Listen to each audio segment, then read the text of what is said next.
નમસ્કાર, ગુજરાત દર્શન ન્યૂઝ ચેનલમાં બધા મિત્રોનું હાર્દિક સ્વાગત છે।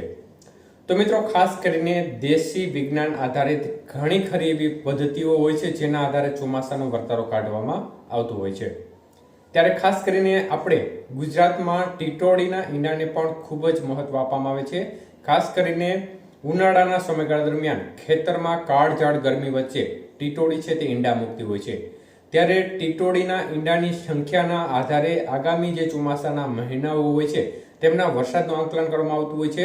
જો ટીટોડી વધુ ઊંચાઈએ ઈંડા મૂકતી હોય તો એવા સંજોગો હોય ત્યારે આપણે એવું માનીએ છીએ કે વરસાદ છે તે વધુ પ્રમાણમાં જોવા મળશે। ત્યારે મિત્રો, સ્ક્રીનમાં જે પાછળ દ્રશ્યો તમે જોઈ શકો છો તે દ્રશ્યો છે પુરુષોત્તમ લાલજી ગૌશાળામાં ટીટોડીયા ઈંડા મૂક્યા છે। બરડિયા ના દ્રશ્યો છે, બરડિયા ગીરના દ્રશ્યો છે, જ્યાં એક સાથે ટીટોડીએ વિચિત્ર ઘટના બની હોય તે પ્રકારે એક સાથે 7 ઈંડા મૂક્યા છે।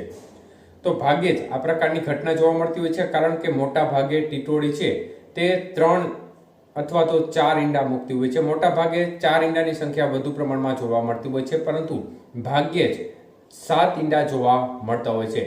તો એક પ્રકારે શુકનવંતો સંકેત પણ ગણી શકાય અને સાથે સાથે ઈંડા મૂક્યા એ જગ્યા પણ ખૂબ સારી તેમણે સિલેક્ટ કરી, મતલબ કે એક પ્રકારે ખૂબ સારી જગ્યા જે ગાયોનું રહેઠાણ હોય છે, મતલબ કે જેમાં ગાયો રાખવામાં આવતી હોય છે તેવી ગૌશાળાની અંદર ટીટોડીએ જગ્યા સિલેક્ટ કરી અને ત્યાં ઈંડા મૂક્યા અને એક સાથે 7 ઈંડા મૂક્યા, જે આવનારા ચોમાસા માટે એક શુકનવંતો સંકેત ગણી શકાય અને આવનારા ચોમાસામાં સારો વરસાદ પડે તે પ્રકારના સંકેતો જે દેશી વિજ્ઞાન છે તે મુજબ આપી રહ્યો છે।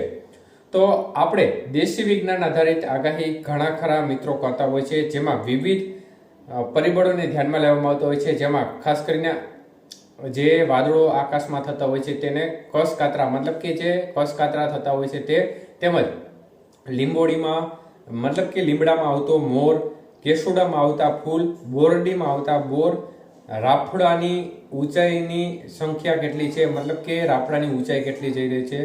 તો આ બધા વિવિધ પરિબળોને આધીન ચોમાસાના જે દેશી વિજ્ઞાન આધારિત પરિબળો છે તેનું આંકલન કરવામાં આવતું હોય છે અને ત્યારબાદ ચોમાસાનો વર્તારો અનેક વિસ્તારમાં જોવામાં આવતો હોય છે। ત્યારે ટીટોડીના ઈંડાને પણ ગુજરાતમાં ખૂબ જ વિશેષ મહત્વ આપવામાં આવે છે। ત્યારે 7 ઈંડા ટીટોડીએ મૂક્યા છે, જે એક પ્રકારે શુકનવંતો સંકેત આવનારા ચોમાસા માટે ગણી શકાય। આભાર।